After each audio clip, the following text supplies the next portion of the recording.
Pagi hari ini saudara-saudara, saya akan membahas satu teks di dalam Alkitab Perjanjian Baru.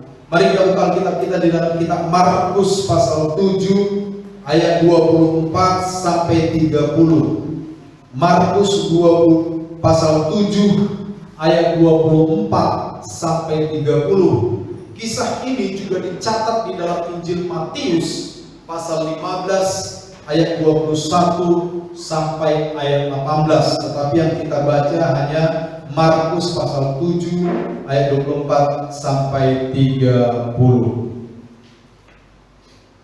Sudah dapat saudara? Saudara cepat juga ya, saya belum dapat ya. Markus pasal 7 kita baca ayat 24 sampai ayat 30. Saya akan bacakan dari Alkitab saya. Alkitab saya ini terjemahannya agak literal saudara, dari bahasa asli. Jadi mungkin ada beberapa kalimat kecil yang berbeda, diabaikan saja ya. Demikian firman Allah. Lalu Yesus berangkat dari situ dan pergi ke daerah Tirus. Ia masuk ke sebuah rumah dan tidak ingin seorang pun mengetahuinya. Tetapi kedatangannya tidak dapat dirahasiakan.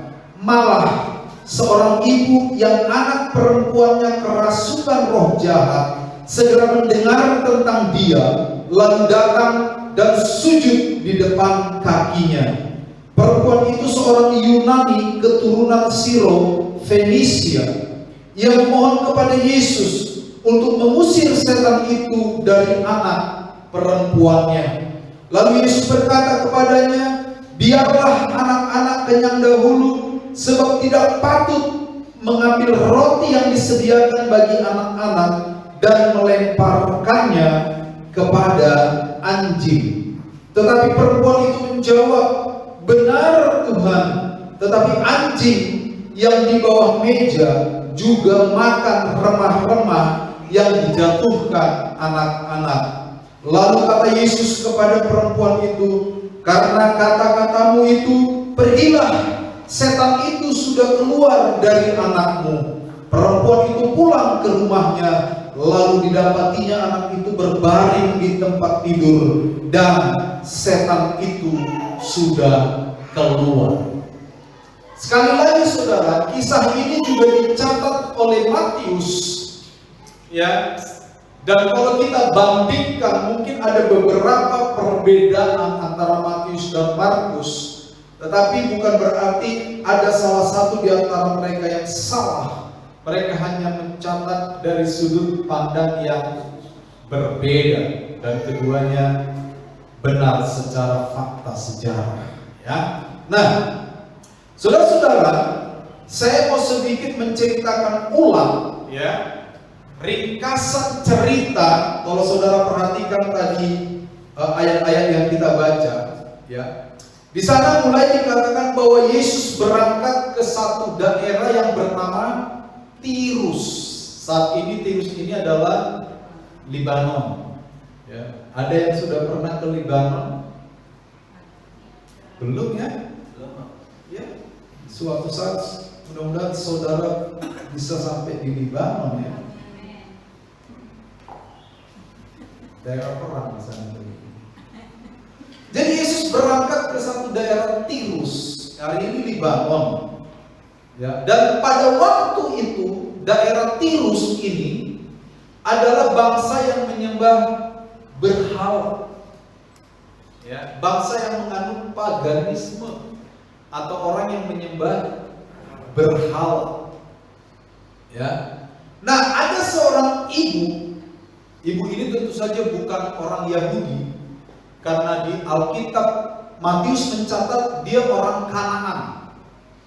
Ya, Markus mencatat dia bangsa Yunani keturunan dari suku Siro Fenisia. Itu sama ya. Jadi dia memang betul keturunan Siro Fenisia ya, yang ada di bangsa Kanaan.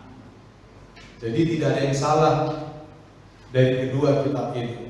Matius hanya melihat satu daerah yang lebih luas, Markus melihat satu daerah yang lebih kecil. Itu kira-kira sama dengan begini. Ya. Kita mengatakan, oh dia orang Lampung. Lalu ada yang dikatakan dia orang Sumbawa. Ya, tidak ada yang salah kan? Seperti itu kira-kira ya. Nah, jadi ada seorang ibu yang bukan Yahudi meminta pertolongan kepada Yesus. Kenapa ibu ini datang kepada Yesus? Karena anak perempuannya kerasukan roh jahat. Ya, kalau zaman sekarang kerasukan setan. Ya. Karena ibu ini bukan orang Yahudi, tampaknya, ini tampaknya loh ya. Ini kata yang penting dalam hal ini. Tampaknya Yesus enggan untuk memberikan pertolongan. Ini tampaknya Yesus enggan memberikan pertolongan. Ya. Lalu saudara, sang ibu berargumentasi dengan Yesus. Ya. Dia berargumentasi waktu Yesus menjawab dia berargumentasi dengan Yesus masih terkait kemungkinan ibu ini mendapatkan pertolongan dari Yesus. Dia berargumentasi. Dia menjawab Yesus dengan akal, dengan pikiran yang tepat. Nanti kita akan jelaskan. Dan hasilnya saudara-saudara, waktu Yesus mendengarkan argumentasi si ibu ini, akhirnya Yesus memberikan pertolongan. Ya, dan di akhir cerita di ayat 29 dan 30 kita dapat melihat bahwa anak perempuannya menjadi sembuh karena setan yang ada di dalam diri anak perempuan ini sudah keluar. Ya. Dan di dalam Injil Markus, saudara, ini adalah satu-satunya cerita yang dicatat oleh Markus terkait dengan Yesus menyembuhkan dari jarak jauh. Ya kan? Anak perempuan ini kan ada di rumah kan? Sementara Yesus ada di rumah yang lain. Ya. Nah, dari cerita ini apa saja yang dapat kita pelajari? Ya, ini yang paling penting. Baik. Pertama-tama kita mengenal sang ibu lebih dahulu. Di ayat 26, kalau saudara perhatikan, sang ibu ini berkebangsaan Siro-Fenisia. Seperti tadi kita bahas, dia orang Yunani dari daerah Kanaan. Ya. Dapat dipastikan bahwa ibu ini adalah seorang penyembah berhala. Karena tadi saya katakan daerah Tirus dan sekitarnya itu adalah bangsa penyembah berhala. Mereka bukan Yahudi. Ya. Dan ya, kita tahu waktu itu orang-orang yang di luar Yahudi, ya, itu apalagi orang Yunani, mereka itu dinilai sebagai warga negara atau bangsa kelas 2. Sehingga orang-orang di luar Yahudi, mereka dianggap kafir oleh orang Yahudi. Bersentuhan saja najis. Ini orang Yahudi.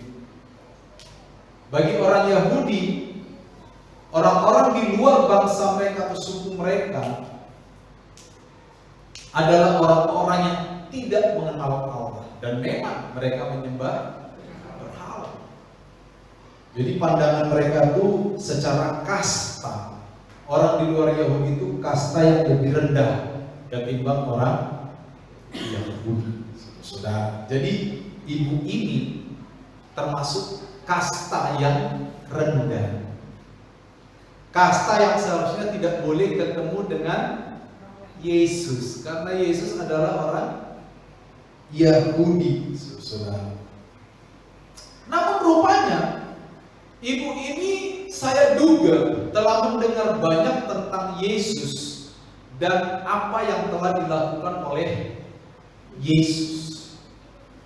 Karena waktu itu kita tahu Yesus banyak melakukan mukjizat, Yesus juga mengajar. Jadi Yesus ini terkenal tidak hanya di wilayah Galilea dan sekitarnya, tetapi keluar dari wilayah Galilea, bangsa-bangsa lain, saudara.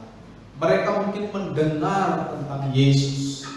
Apalagi pada waktu itu orang-orang suka bercerita, ya, orang-orang suka menyampaikan berita, apalagi berita-berita yang asing bagi mereka. Ya, kalau saudara baca Injil, seringkali waktu Yesus melakukan satu mukjizat, ada saja orang-orang yang menyampaikan kepada orang lain. Jadi mereka adalah bangsa yang suka bercerita. Jadi kemungkinan besar, ya sekali lagi, ibu ini sudah mendengar tentang Yesus dan mengetahui sedikit banyak apa yang dilakukan oleh Yesus dan tahu siapa Yesus ini. Ya, ini bukan bahwa ibu ini tahu bahwa Yesus Tuhan loh ya, dari sudut pandang manusianya. Dia tahu siapa Yesus ini. Ya, nah ini saudara, apa yang telah dia dengar, ya, mendorong dia pada waktu Yesus datang ke Tirus. Dia mendengar Yesus datang ke Tirus, saudara.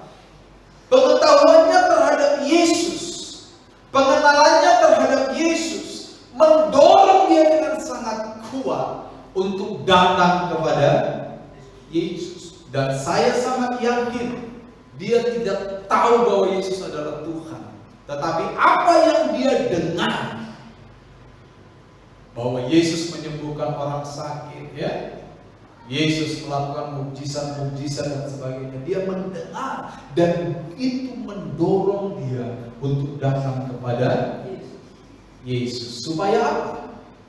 Supaya Yesus melepaskan anak perempuannya dari cengkraman setan. Ya. Nah, apa yang bisa kita pelajari dari sini ini? Kita bisa belajar ini, saudara.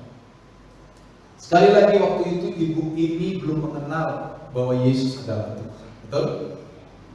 Tetapi dia mendengar tentang apa yang dilakukan oleh Yesus. Dia mendengar tentang kebangsaan Yesus yang adalah orang Yahudi. Dia tahu adalah pantang ketemu orang Yahudi, karena mereka bangsa kelas 2, orang Yahudi bangsa kelas 1, beda kasta. Ada lagunya tuh, Cinta Beda Kasta. Ya, iya kan?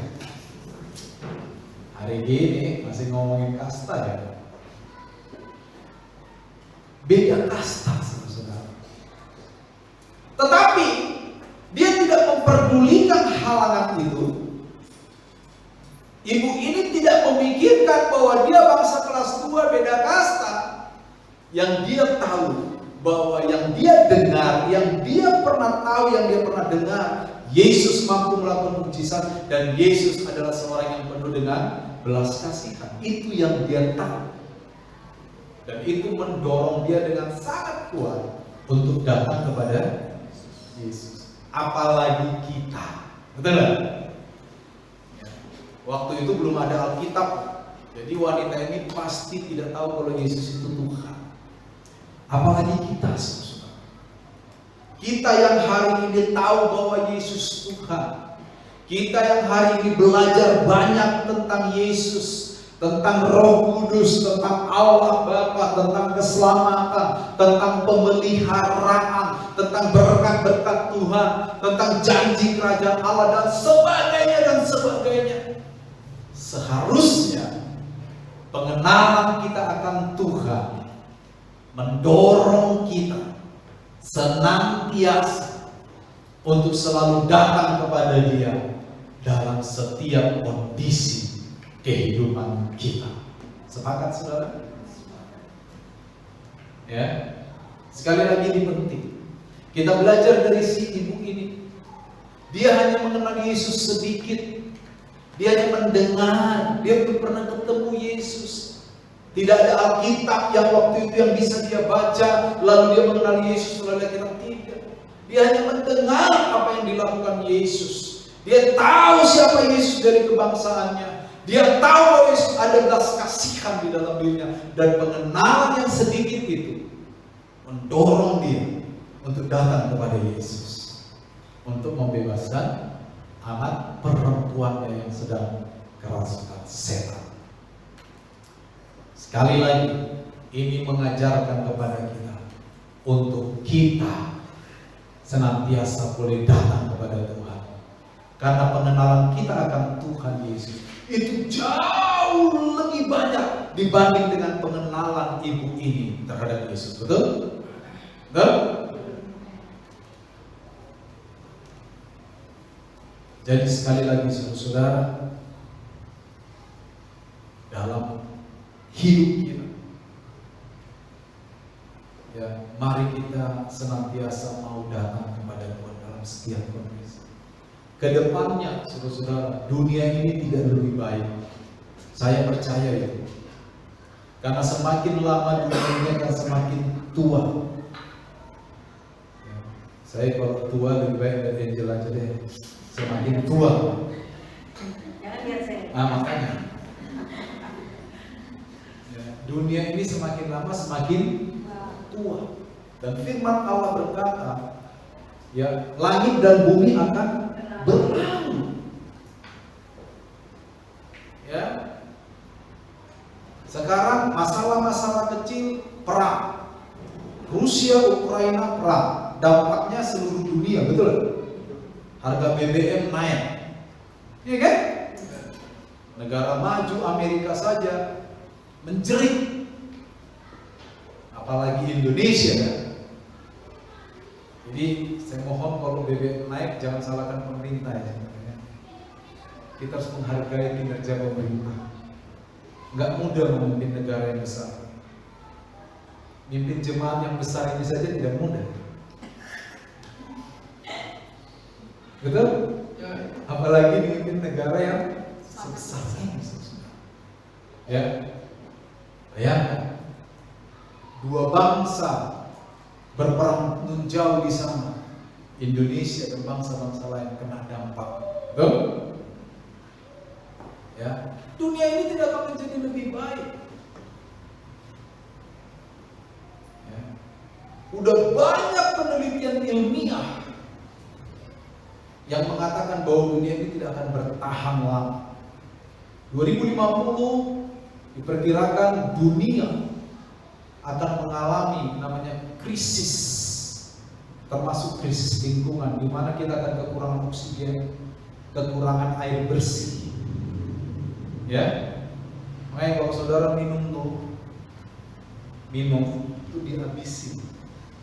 Ya, saya masih sering ketemu minuman gak habis itu, dan saya marah. Saya lihat gak ada orang, saya injek-injek.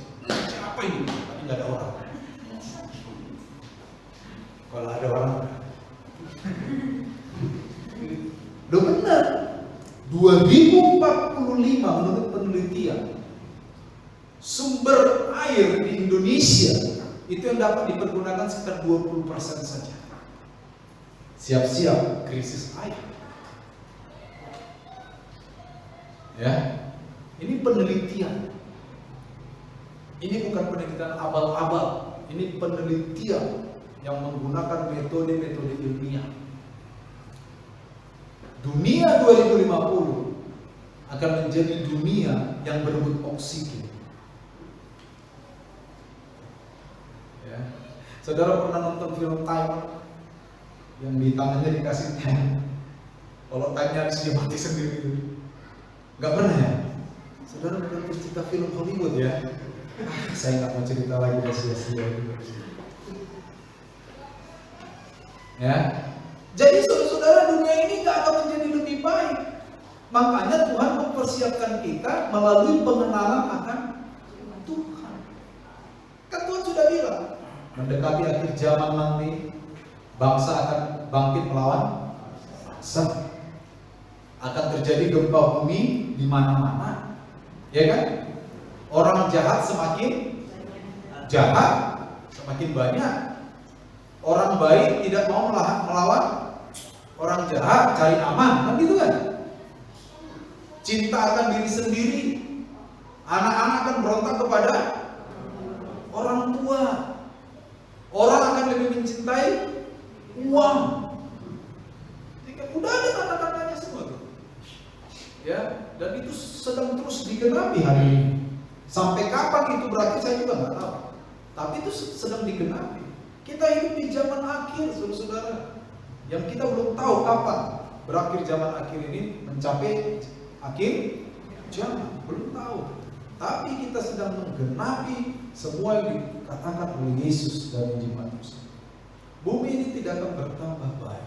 Oleh karena itu, mari kita manfaatkan pengenalan kita akan Tuhan untuk terus hidup dengan benar. Amin.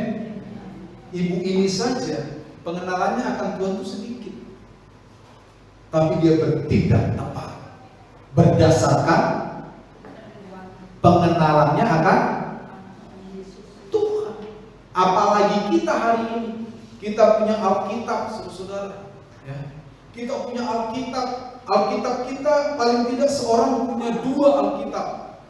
Saya punya 3 Alkitab, 4 malah. Ini 1, itu 1, di HP saya 1, di sini 1.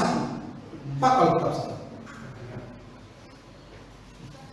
Itu bahasa Indonesia, bahasa Batak saya punya, bahasa Jawa, Romo Inggil punya, Yunani, Ibrani punya, Latin punya, banyak Alkitab saya. Saudara punya berapa Alkitab? 1. Allah, banyak itu. HP ada 4, install semua Alkitab.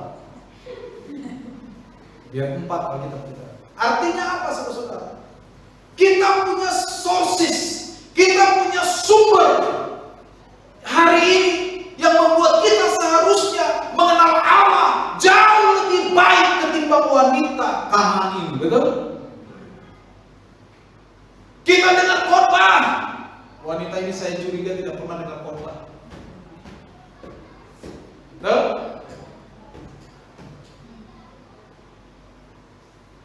Mari kita manfaatkan semua sumber itu untuk kita mengenal Allah hari demi hari semakin baik, dan pakai pengenalan kita akan Allah untuk bertindak tepat dalam setiap keadaan. Amin.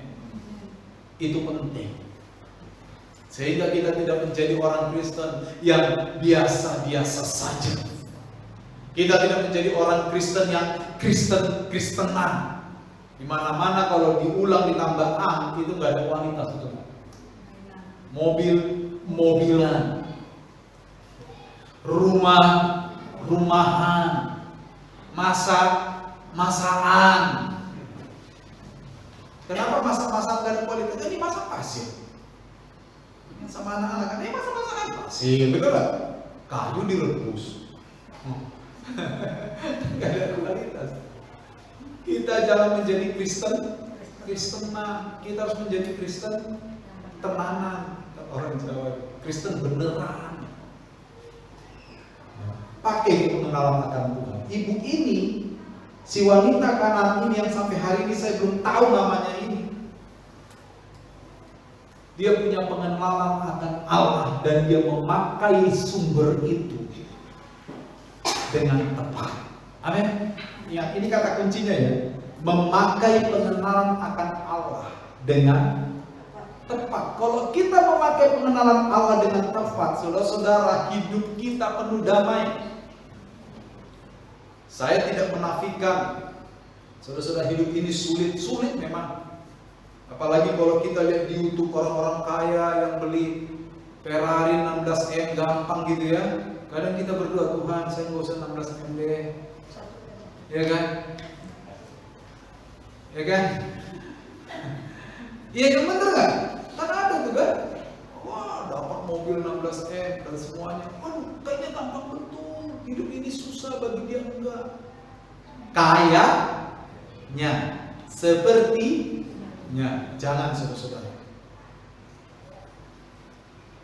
Ya, jangan izinkan kekhawatiran menguasai kita. Kenapa? Karena kita memiliki pengenalan akan Tuhan. Minggu lalu kita sudah belajar bahwa Tuhan bergerak aktif terkait dengan pemeliharaan akan umatnya.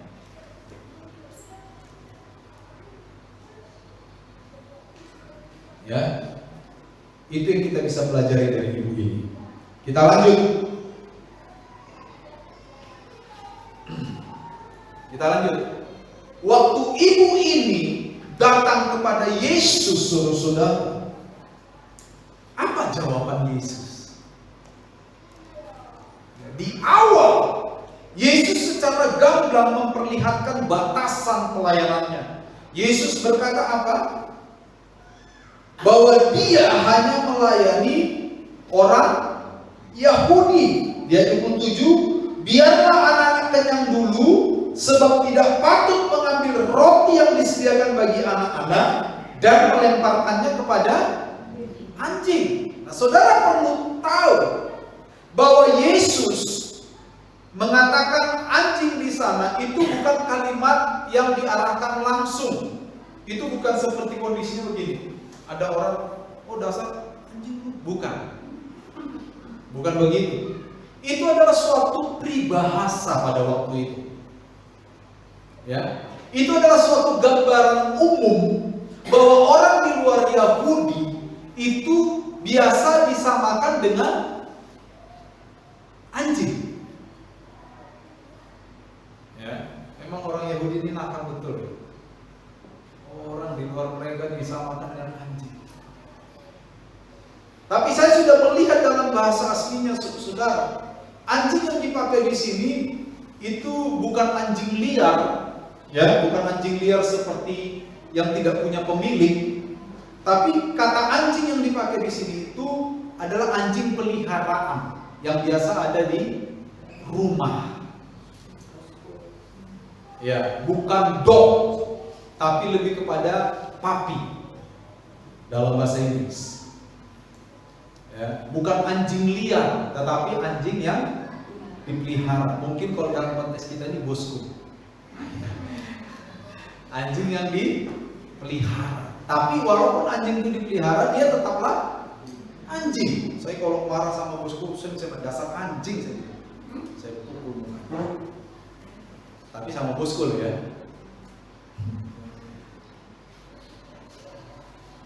Jadi Yesus mengutip peribahasa itu. Waktu ibu ini bilang di ayat 26, dia memohon supaya Yesus mengusir setan itu. Yesus bilang, maaf bu, tidak baik mengambil roti. Roti itu untuk apa? Dimakan. Yang ini roti buat anak-anak, maksudnya orang Yahudi. Ini buat orang Yahudi. Saya ini buat orang Yahudi. Kuasa saya ini buat orang Yahudi. Mukjizat saya buat orang Yahudi. Keselamatan yang saya bawa buat orang Yahudi. Nggak baik mengambil semua itu lalu memberikannya kepada anjing. Siapa anjing di sana? Anak ibu gitu. Tapi sekali lagi itu adalah sebuah peribahasa. Bukan berarti Yesus ngomongnya nggak sopan, bukan. Itu memang gambaran yang umum pada waktu itu. Pada waktu sekarang itu bukan peribahasa lagi, itu makian. Jangan nanti bilang jangan mengutip firman Tuhan yang adalah benar dalam segala kondisi. Tidak baik memberikan roti untuk anakku dan memberikannya kepada Anda, anjing. Waduh, itu bisa masalah, saudara.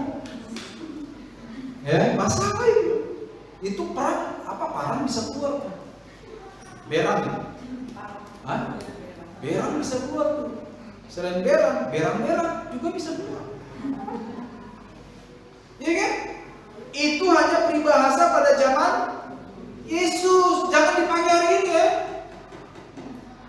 Makanya kita belajar ini. Nggak semua ayat-ayat Alkitab itu bisa kita kutip dengan cara kita mengerti. Banyak orang tuh, wah, salah kutip aja. Kemarin heboh pohon hujan. Banyak orang Kristen menghakimi itu. Oh, firman Tuhan berkata, aku yang memiliki langit dan mencurahkan hujan. Apa hubungannya, dorong?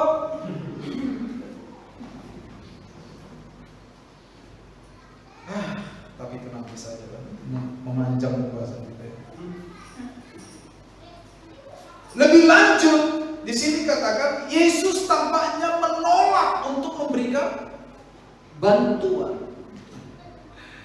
Bayangkan saudara ya, ibu ini datang dengan sungguh-sungguh, malah Yesus ngomongnya gitu. Nah, waktu Yesus ngomong gitu, apa respon ibu itu?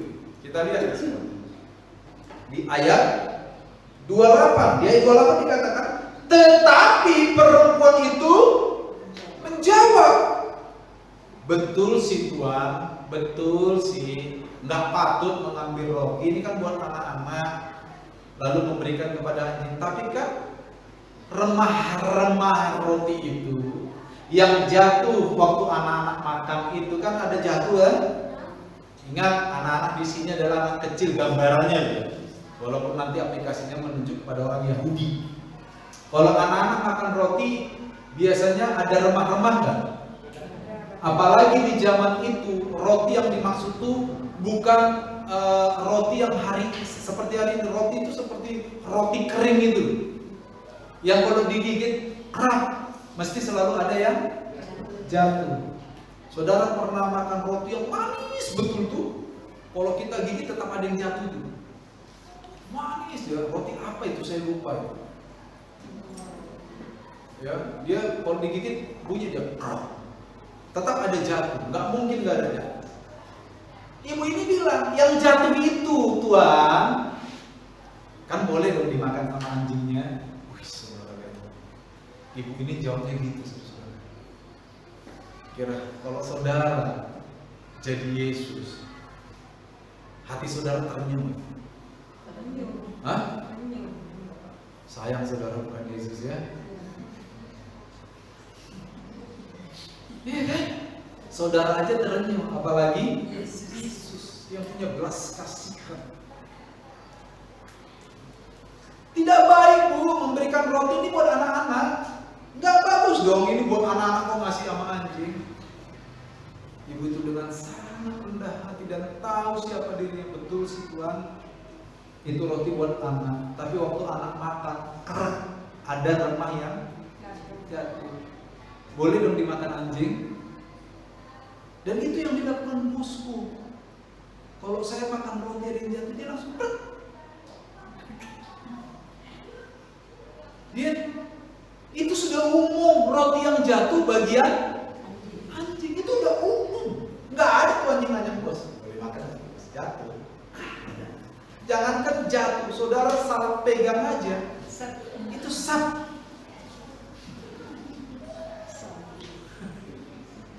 Betul? Itu responnya si ibu. Apa yang bisa kita pelajari di sini? Ibu itu dengan rendah hati mengakui statusnya. Dia nggak tersinggung. Dia tahu statusnya bangsa kelas 2, dia tahu. Dan dia tahu dia sedang datang kepada seorang guru Yahudi. Dia butuh pertolongan. Dia datang dengan kerendahan hati, memahami siapa dia. Banyak orang percaya itu masih gagal memahami siapa dia. Dulu mereka nggak pernah nonton kuis siapa dia. Ada yang pernah nonton kuis siapa dia? Yang lagunya lengang, oh siapa dia? Iya. Bolehkah aku melihat raut wajahmu? Oh siapa dia? Banyak orang Kristen menganggap dia adalah Tuhan yang harus dilayani Tuhan. Kalau doa main klaim-klaim aja ya kan? Saya klaim janji Tuhan. Emang Tuhan itu petugas asuransi, harus diklaim-klaim supaya dikasih janjinya. Betul? Kan Tuhan ngajari kita waktu doa, datanglah kerajaanmu, jadilah. Boleh gak kita meminta? Boleh, tapi harus tahu diri kita. Kayak gitu. Tuhan memberikan kita ruang yang luas untuk meminta. Dan saya sudah ajarkan itu dari beberapa sesi, beberapa bulan yang lalu tentang doa Bapa Kami. Mintalah, kata Matius 7, itu ruang, gak apa-apa. Tapi jangan orang Kristen berlaga seakan-akan kalau Tuhan gak kasih apa yang dia minta, Tuhan akan berhenti. Kan sering ngancam kan? Kalau Tuhan gak jawab, mogok saya ke gereja Tuhan. Emang kalau kita mogok ke gereja, kemuliaan Tuhan berkurang gitu? Enggak dong. Wanita ini tahu siapa dia. Jadi waktu Tuhan bilang gak baik memberikan roti yang harus dibuat anak-anak kepada anjing, dia ngerti, dia gak marah sama Tuhan. Dia bilang, memang saya bangsa kelas 2 kok, mau diapain? Tapi dia dengan akal yang bijak, dia menjawab Yesus, betul nggak? Dia bilang betul Tuhan. Di sini diterjemahkan Tuhan ya, Tuhan ya. Sebenarnya memang kata Kyrios itu lebih baik diterjemahkan Tuhan, bukan Tuhan. Karena waktu itu wanita ini belum mengenal bahwa Yesus adalah Tuhan. Dia hanya menghormati Yesus, dan bahasa untuk menghormati orang lain pada waktu itu ya, apabila itu laki-laki sering mencatat kata Kyrios, yaitu Tuhan, yang sering diterjemahkan sebagai Tuhan. Dia tahu kok siapa dirinya. Dia mengenal statusnya dengan rendah hati. Saya memang begini. Bagaimana orang Kristen ketika meminta kepada Tuhan? Maukah kita mengakui status kita bahwa kita adalah anak-anak Allah yang butuh pertolongan Tuhan? Bukan memaksa Tuhan menjawab apa yang kita mau. Bukan mengancam-ngancam Tuhan kalau Tuhan gak jawab doa sesuai dengan apa yang kita minta. Betul? Bukan mengancam mogok doa, mogok puasa, mogok doa malam, mogok ibadah. Nanti kalau kita kebanyakan mogok, saya khawatir kita sama sekali nggak bisa jalan lagi karena mogok terus. Padahal satu-satunya penyebab mogok yang pernah saya tahu adalah gara-gara si komo lewat, cuman itu toh. Bukan gara-gara doa kita nggak dijawab. Harusnya kalau doa kita nggak dijawab, itu karena Tuhan tahu apa yang terbaik buat kita. Betul? Bukan karena Tuhan tidak mengasihi kita. Nah, kita harus tahu itu. Jadi waktu kita berdoa, kita harus bisa menerima bahwa kalau Tuhan menjawab doa saya, puji Tuhan. Kalau tidak juga puji Tuhan. Itu yang perlu kita miliki. Iman yang benar itu kayak gitu. Kita tahu siapa kita di hadapan Tuhan.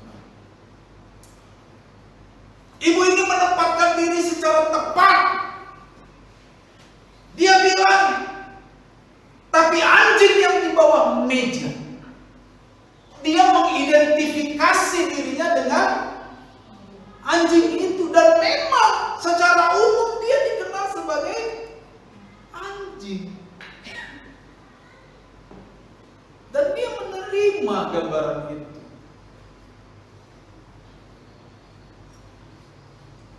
Ya, dia menempatkan diri secara tepat. Ingat ya, hari ini orang percaya tidak lagi dikenal sebagai anjing, betul nggak? Kita adalah anak-anak Allah yang hidup. Tetapi itu bukan berarti kita semena-mena sama Tuhan. Pertanyaan-pertanyaan penting dijawab. Kenapa Anda datang ke gereja? Apakah karena doamu dijawab? Kenapa Anda sumringah hari ini? Apakah karena semuanya berjalan dengan baik-baik saja? Bagaimana kalau sesuatu tidak berjalan sebagaimana yang kau inginkan? Apakah engkau masih sumringah? Harusnya kita tetap sumringah. Kalau iman kita tepat, kalau kita mau menempatkan diri secara benar di hadapan Tuhan. Bagaimana kalau hidup saya tidak seperti tetangga saya yang sama-sama Kristen, sama-sama rajin ke gereja, sama-sama berbakti, sama-sama doa malam, sama-sama semuanya? Bagaimana kalau hidup saya tidak seberhasil dia dalam hal ekonomi misalnya? Apakah saya masih sumringah di hadapan Tuhan? Seharusnya masih sumringah. Itu namanya kita menempatkan diri dengan cara yang tepat, atau kita malah mencurigai Tuhan. Ya, kita curiga sama Tuhan bahwa Tuhan tampaknya tidak adil kepada kita. Pernah merasa Tuhan tidak adil? Sering Bu ya? Mulai sekarang jangan. Karena kalau keseringan bahaya ya.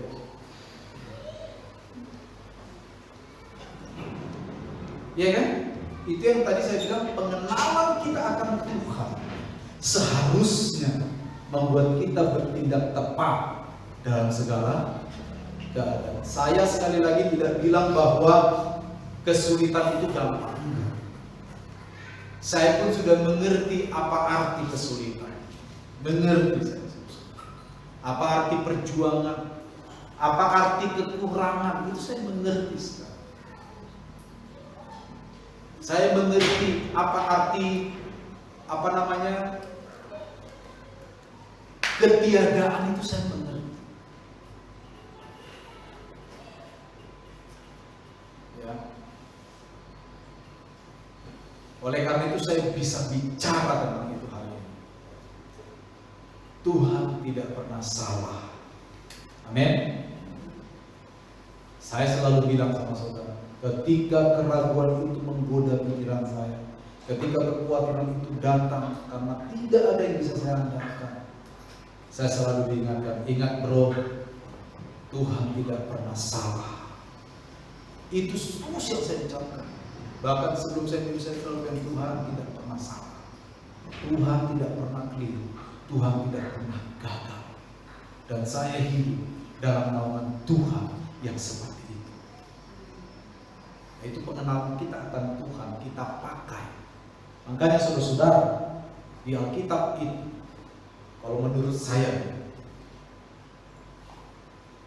ada dua jenis iman. Ada iman yang biasa, ada iman yang pada akhirnya menjadi perisai.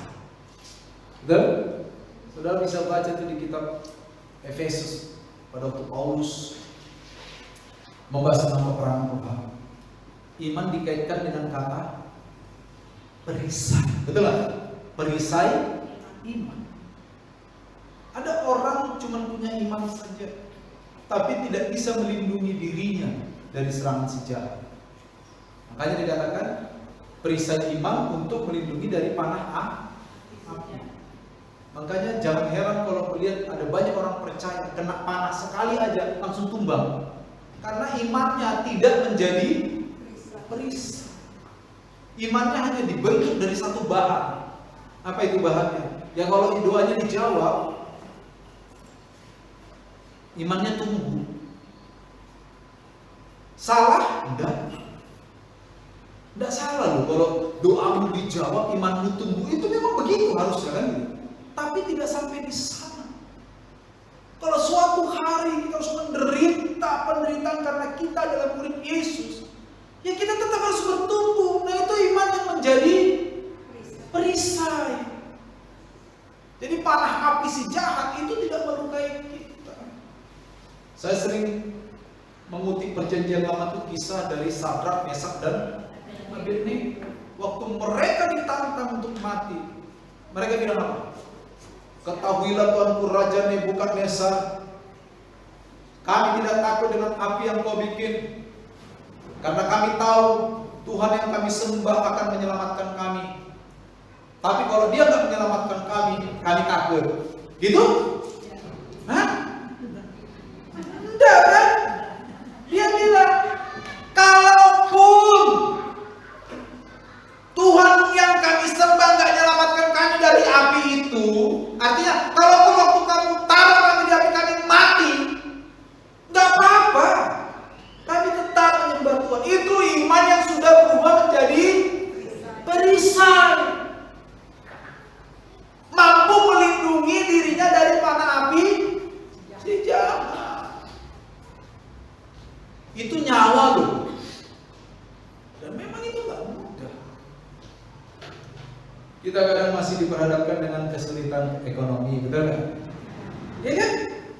Tetangga kita uangnya dolar, kita rupiah. Kan gitu ya? Cuman itu aja. Tetangga kita makannya Pizza Hut, kita Pizza Pool. Karena diirit-irit masukkan kulkas, jadi nggak hot lagi, ya kan? Tetangga kita makan keju, kita makan singkong. Cuma gitu aja. Tetangga kita sudah dapat jodoh, kita belum. Ya gitu-gitu aja. Gak ada kan karena saudara Kristen diancam mati, gak ada di sini kan? Gak ada. Cuma gitu-gitu aja. Seputar romansa kehidupan. Hanya berkisar orang ngajak ngobrol kita, orang lain kita kok disendiriin, kesepian dalam keramaian, kita kecewa. Cuma gitu-gitu aja. Betul Pak.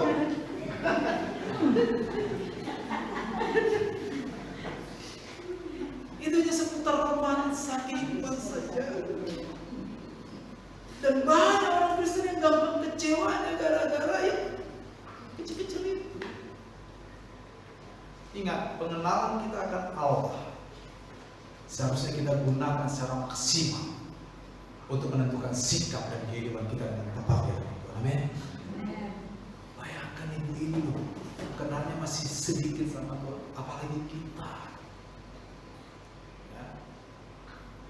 Dia tidak patah hati waktu Yesus bilang tidak baik memberikan roti yang disebut anak kepada anjing. Dia nggak patah hati.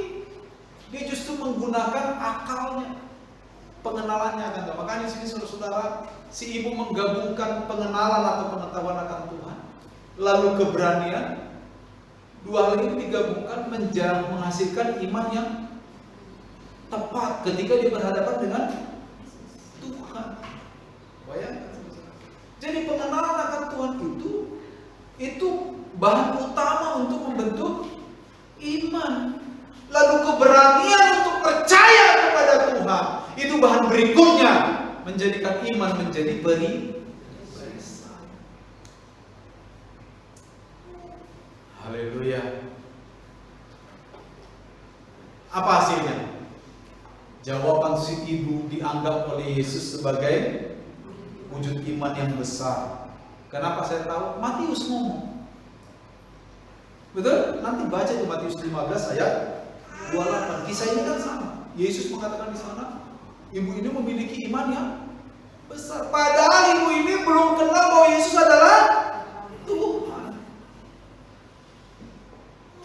Iman tersebut telah mendorong Yesus untuk menyembuhkan anaknya. Tetapi ingat, isu besarnya di sini bukanlah kesembuhan anaknya, bukan.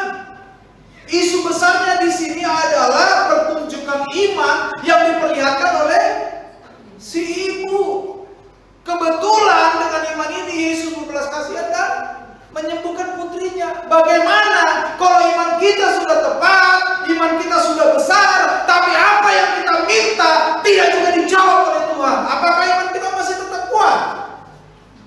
Harusnya masih tetap, karena isunya bukan soal kesembuhan, betul? Isunya adalah soal bagaimana saya memakai pengenalan akan Allah, soal bagaimana saya menggabungkan keberanian yang kudus menghasilkan iman di hadapan Tuhan. Karena iman juga adalah keberanian untuk menerima kata tidak dari Tuhan. Itu juga iman. Kalau iman kita hanya dibangun berdasarkan satu bahan saja, kata iya dari Tuhan, kita nggak akan bertumbuh. Iman juga merupakan keberanian untuk menerima kata tidak dari Tuhan. Dan kebetulan di kisah ini, Yesus menyembuhkan anak perempuan itu. Itu bukan isu utama, itu bukan titik kulminasi, bukan. Titik kulminasi dalam cerita ini adalah tentang iman, bukan tentang kesembuhan. Tapi banyak kali kita membaca ini lalu mengarahkan mata kita atau pikiran kita kemana? Kesembuhan. Hanya kesembuhan, bukan. Ini bukan poin utama dalam kisah ini.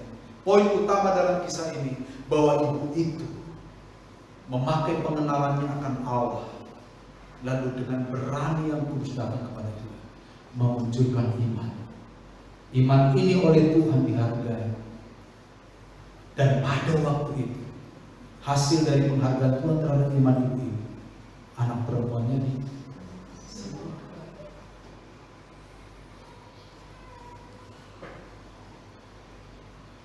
Amin. Ya.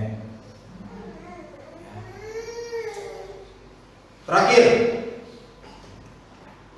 kesimpulan, pengenalan akan Tuhan seharusnya mendorong setiap orang percaya untuk senantiasa datang kepada Tuhan dalam setiap kondisi.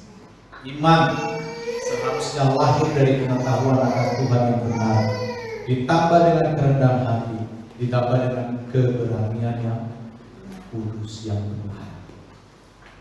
Amen. Tuhan memberkati.